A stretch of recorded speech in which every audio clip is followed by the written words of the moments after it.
Aujourd'hui, on parle des deux premiers films Evansville. Durant mes nombreux visionnages, j'ai remarqué qu'il y avait beaucoup de détails cachés dans les films, et je pense que certains vont vous surprendre. On commence avec le numéro 1.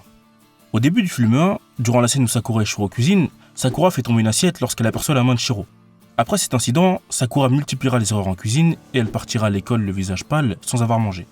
Ce qui s'est en fait réellement passé, c'est que Sakura a remarqué qu'un saut de commandement commençait à se dessiner sur la main de Shiro et elle a été prise d'inquiétude en imaginant ce qui allait suivre. Elle ira même jusqu'à lui demander, juste avant de partir à l'école, de rentrer chez lui au plus vite après les cours. Dans le VN, on voit encore plus loin, puisque Sakura semble également concernée par les nouvelles télévisées qui indiquent que plusieurs personnes sont tombées dans le coma. Et on remarque également que durant la guerre du Saint Graal, elle a tendance à s'absenter beaucoup plus que d'habitude et à rentrer chez elle plus tôt. Il n'y a pas beaucoup d'explications à ce sujet, mais maintenant qu'on sait qu'elle est directement impliquée dans la guerre du Saint Graal, on peut imaginer qu'elle s'est souvent absentée afin de protéger Shiro et Taiga, ou tout simplement parce que son grand-père avait besoin d'elle. Numéro 2, à la fin du film 1, on aperçoit Ilia au château d'Ensberg. Elle ordonne à Sela de préparer une voiture pour sa venue en ville, et elle dit ensuite ceci.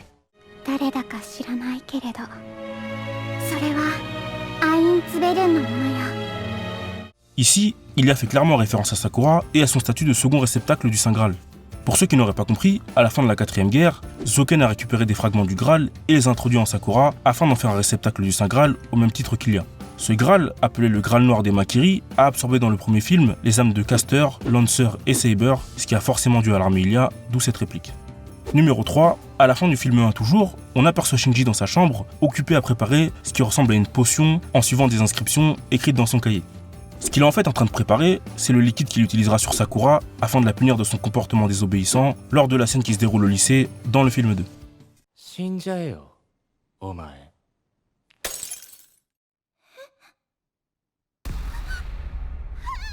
Numéro 4. À plusieurs reprises dans le VN, le sujet du harcèlement de Sakura par un inconnu est abordé par les différents protagonistes. Le soir du premier jour de la route Evansville, Shiro raccompagne Sakura chez elle et au moment où ils arrivent près de sa maison, Sakura jette des regards inquiets aux alentours car selon elle, une personne étrange y rôdait récemment. Elle décrit l'homme en question comme étant grand et blond et selon elle toujours, cet homme lui demandait son chemin. Le lendemain, Shiro rend visite à Sakura. Zoken l'interpelle et menace de lui faire du mal en raison de ce qu'il fait subir à sa petite fille car il le confond avec le harceleur. Shiro dissipe le malentendu en lui révélant son nom et Zoken le laisse partir. Le même jour, Rin aperçoit Sakura qui semble parler à cette même personne contre son gré et elle se cache pour les observer. Le lendemain, Rin croise Sakura au lycée et lui demande si elle connaît cet étranger mystérieux. Sakura explique que cet homme était perdu et qu'il lui a demandé beaucoup de choses mais qu'elle ne comprenait pas tout en sous-entendant qu'il ne parlait pas japonais. Après cette discussion, Rin, qui s'est rendu compte que Sakura ne lui avait pas tout dit, reviendra régulièrement surveiller le manoir des Mato puisqu'elle y sera surprise 10 jours plus tard par Shiro qui rend encore une fois visite à Sakura. Rin demandera à Shiro de rester discret car l'étranger qui harcèle Sakura se trouve juste devant la maison. Vous l'aurez compris, le harceleur que Sakura décrit comme un étranger grand et blond, c'est Gilgamesh. Comme je l'ai évoqué précédemment, Sakura, de par les actions de Zoken à la fin de la 4ème guerre, est devenu le deuxième réceptacle du Saint Graal. Et Gilgamesh, qui en a connaissance, est venu voir Sakura à plusieurs reprises pour lui suggérer de se suicider. La phrase exacte qu'il lui a dit est celle-ci.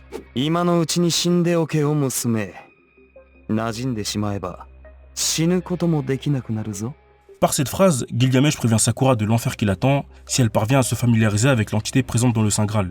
Et au passage, c'est exactement ce qui va lui arriver à la fin du film 2. Cette phrase de Gilgamesh n'était pas un ordre, mais plutôt une suggestion, car Gilgamesh voyait ça comme une sorte de divertissement. Et c'est sûrement pour cette raison qu'il est revenu voir Sakura à plusieurs reprises.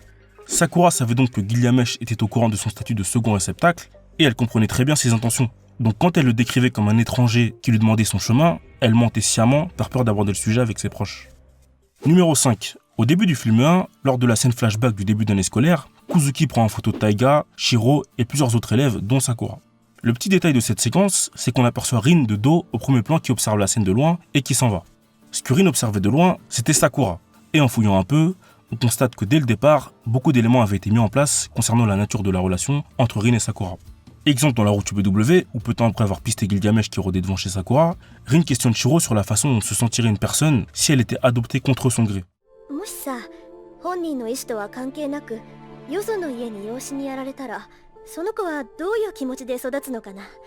Ce qui fait bien entendu indirectement référence à Sakura. Et dans cette même discussion, Rin semble également être au courant, pour une raison qu'on ignore, que Sakura se rend régulièrement chez Shiro. Autre exemple dans la route UBW toujours, où Rin se rend au club de tir à l'arc pour discuter avec Mitsuzuri. On peut imaginer que Rin a commencé à se rendre régulièrement au club, malgré le fait qu'elle ne pratique pas, afin de garder un œil sur Sakura, et qu'elle s'est ensuite liée d'amitié avec Mitsuzuri. C'est d'ailleurs en partie confirmé par Rin elle-même dans la route Evansville, lorsqu'elle évoque auprès de Shiro l'attitude effacée qu'avait Sakura durant les activités. Numéro 6. Dans le film 1, Sakura et Shiro discutent autour du chauffage que Shiro vient d'allumer. Sakura demande à Shiro si le fait d'avoir été adopté par une famille étrangère ne le dérange pas, ce à quoi celui-ci répond que les gens de son entourage étaient très gentils avec lui et qu'il voulait juste devenir un justicier comme Kiritsugu. En entendant que Shiro veut devenir un justicier, Sakura enfouit sa tête dans ses bras et le chauffage s'éteint. Elle pose ensuite à Shiro sa fameuse question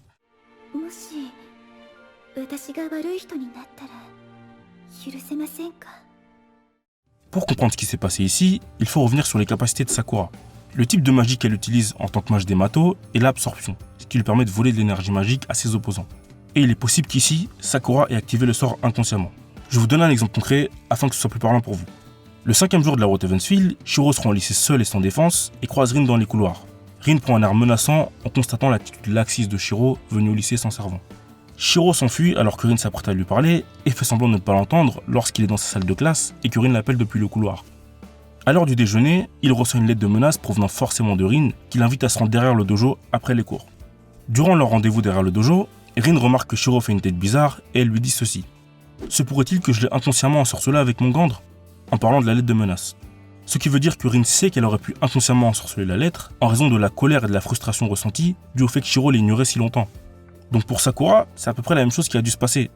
Sakura sait que sa conscience la lâche petit à petit pour laisser passer quelque chose de mauvais, donc en entendant Shiro déclarer qu'elle souhaitait devenir un justicier, on peut penser qu'elle a imaginé qu'elle allait devoir se confronter à lui dans le futur, d'où sa question « si je devenais une mauvaise personne, est-ce que tu me pardonnerais ?» et qu'elle a inconsciemment lancé le sort d'absorption en raison de la forte anxiété qu'elle a ressentie, ce qui a eu pour conséquence d'éteindre le chauffage. Numéro 7. Pour celui-ci, on parlera du BW. Vous savez maintenant que le master légitime de Rider, c'est Sakura. Dans l'épisode 8 du BW, Rider active sa barrière magique sous les ordres de Shinji. Toutes les personnes se trouvant dans l'enceinte du lycée sont touchées de plein fouet, y compris Sakura. Ce qui nous amène à la question, pourquoi Rider a-t-elle activé la barrière en sachant que Sakura était à l'intérieur du lycée? Il se trouve que cette question a déjà été abordée par Nazu dans la rubrique questions-réponses réalisée dans le cadre de la sortie de l'anime Fate UPW. Le lecteur en question a demandé si Rider serait intervenu pour sauver Sakura, si celle-ci était en danger, même si cela signifiait désobéir à Shinji. Et en résumé, ce que Nazu a répondu, c'est que Rider a élaboré ce plan sans en parler à Sakura pour deux raisons. La première, c'est que si elle lui en avait parlé, Sakura aurait forcément tenté de stopper son frère et la situation serait certainement devenue chaotique. Et je pense qu'on a un bon exemple dans le film 2 de quoi Shinji est capable lorsque Sakura lui désobéit. Et la deuxième raison, c'est que Rider savait que Sakura avait assez de mana en elle pour ne seulement que tomber dans le coma au moment de l'activation, et ça semblait lui poser aucun problème. Ça peut paraître assez violent comme méthode au premier abord, mais quand on sait que la plupart des élèves présents à l'intérieur de la barrière ont commencé à être dissous vivants, on peut se dire que Sakura, qui est sortie de l'hôpital en pleine santé au bout de quelques jours, a eu un traitement de faveur. Numéro 8. Après avoir réussi à protéger Rin de la menace de l'ombre dans le film 2, Arthur sent qu'il est mortellement blessé et projette de donner son bras à Shiro avant de disparaître. Il fait ses adieux à Rin en ces mots.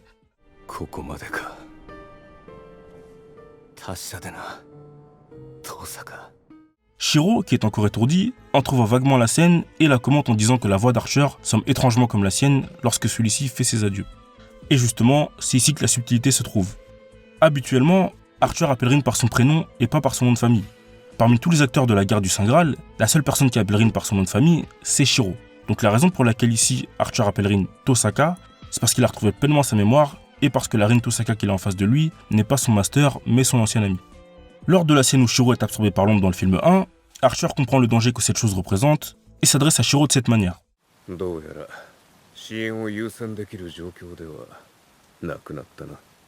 Pour ceux qui n'auraient pas compris à quoi ça fait référence, je rappelle que le but d'Archer, une fois qu'il a retrouvé la mémoire, c'est de tuer Shiro afin de disparaître du cycle d'invocation.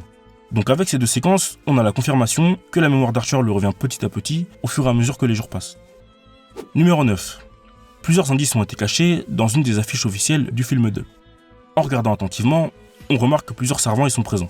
Tout d'abord, au bas de l'affiche, le servant berserker renversé, synonyme de sa défaite et de son absorption par l'ombre. Ensuite, au-dessus de Shiro, le servant de la classe Archer, auquel il manque un bras. Ce même bras qui se trouve juste à côté du bras gauche de Shiro, symbolisant le fait qu'il le remplacera. Et on peut noter également que le servant Archer est encore debout, malgré le fait qu'il ait été vaincu durant le film. C'est probablement parce que Shiro, qui est techniquement Archer, est encore vivant, ou peut-être parce qu'Archer continue à vivre d'une certaine manière à travers le bras gauche de Shiro. On passe au côté gauche de l'affiche, où sont présents les servants Assassin et Rider, toujours debout, car toujours en vie. Les deux servants sont collés à Sakura. Pour Rider, c'est assez logique puisque Sakura est son servant, Et pour Assassin, on peut imaginer que c'est parce que Sakura s'est indirectement associée avec lui lorsqu'elle était sous sa forme d'ombre pour vaincre plusieurs servants. Je dis bien indirectement associée, car sous sa forme d'ombre, Sakura n'est associée à personne, mais Zoken peut selon ses propres dires organiser son chemin, et cela jusqu'à son combat contre Gilgamesh où il en perd totalement le contrôle. Donc techniquement, Assassin est associé à l'ombre, donc à Sakura, ce qui justifie sa présence à ses côtés sur l'affiche. Numéro 10. Pour celui-ci, on revient sur la scène qui se déroule juste après que Shiro et Sakura aient couché ensemble. Et vous allez comprendre pourquoi j'évoque ce passage, ça a son importance. Kirei ouvre grand les portes de l'église et déclare,